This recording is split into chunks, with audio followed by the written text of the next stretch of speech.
This is R2D Tech, and today we're going to talk about the new Microsoft Surface Duo, so stay tuned.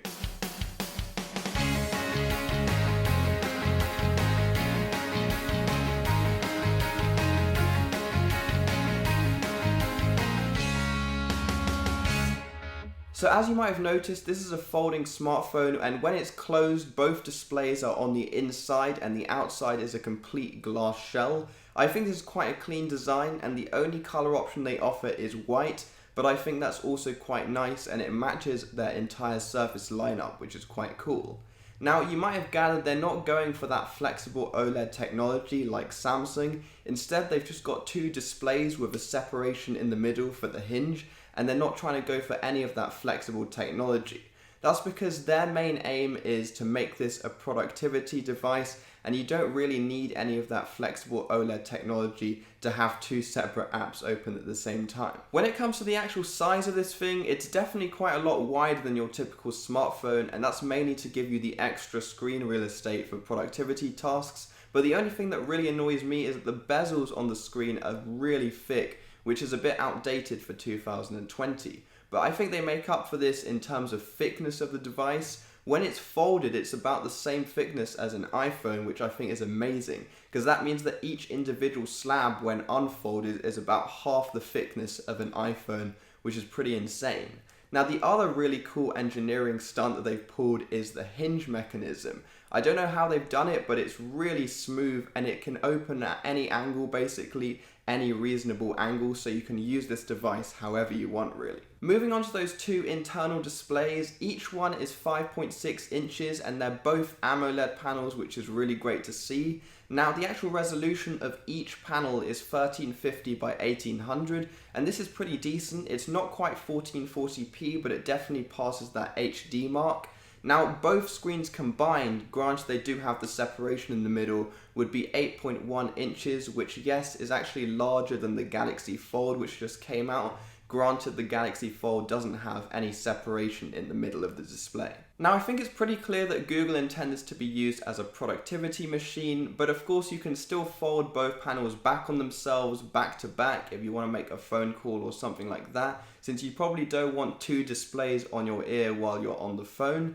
But also, if you want to watch a YouTube video and not multitask, you probably don't want a division in the middle of your video, in which case you probably have the other display folded around the back as well.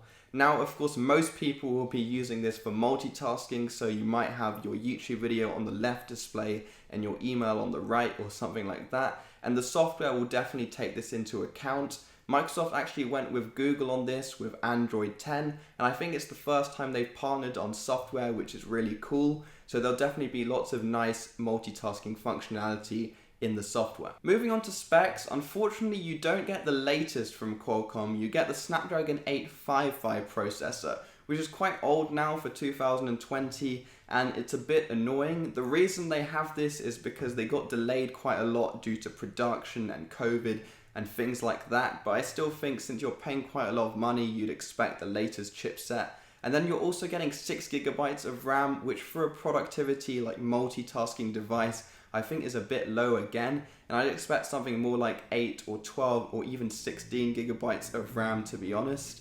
Now, storage is okay, you get 128GB on the base model or 256GB if you get the more expensive option. They don't have expandable storage, which again for a productivity machine is a bit disappointing. Now, the specs are quite underwhelming, to be honest, and this might be a deal breaker for quite a lot of people. Now, in terms of cameras, or I should probably say camera singular for this device, you only get one camera on the inside and it's 11 megapixels, which is quite low. It does film 4K 60 frames per second, which is quite nice, but again, the megapixel count is quite low, so I'm not sure how detailed the images are going to be. Also, it doesn't have optical image stabilization, and it is the only lens, so you don't get an ultra wide, you don't get a telephoto or anything like that. I will say that clearly this device isn't focused on cameras, so this might not be such a big deal, but again, it might have been nice to see more cameras like on the Galaxy Fold, especially for the price point of this device. Another slightly underwhelming section on this phone is the I/O or input output. You do get USB-C, which is nice to see, but you don't get dual SIM or expandable storage or even a headphone jack. The last one I can definitely live without in 2020, but for a productivity focused device, it would have been nice to see dual SIMs and maybe even expandable storage. The other slightly annoying thing is that there's no seals on things like the SIM card slot, so this phone is definitely not waterproof in any way. And I guess nobody really takes their phone in the water that much, but again, it would have been nice to see for the price point. Oh, and one more thing, to break the stream of negatives, you do get a side-mounted fingerprint sensor, which I guess is not the modern under-display fingerprint sensor, but it will probably be faster and is less of a gimmick. Now onto another potential negative, and that's battery. You do get a 3577 mAh battery, which for two large displays, and especially AMOLED displays, I'd say might not be enough, to be honest. I reckon you might not get through a full day, especially if you're a power user, and I guess that's what this device is designed for. So I definitely would have liked to see a larger battery. Of course, we can't make any conclusions in concrete at the moment since I haven't tested the phone, but we'll see what comes out in the next few days, and I have a feeling we'll be slightly disappointed.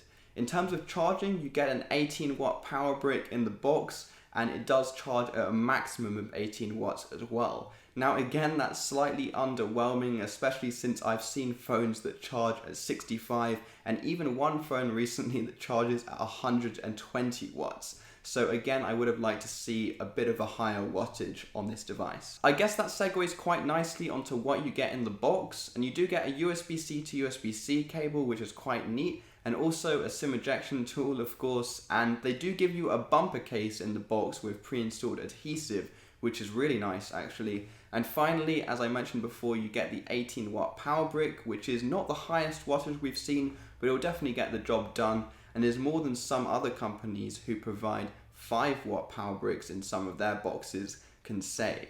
I wonder who that might be. Alright, I'll tell you, it's Apple.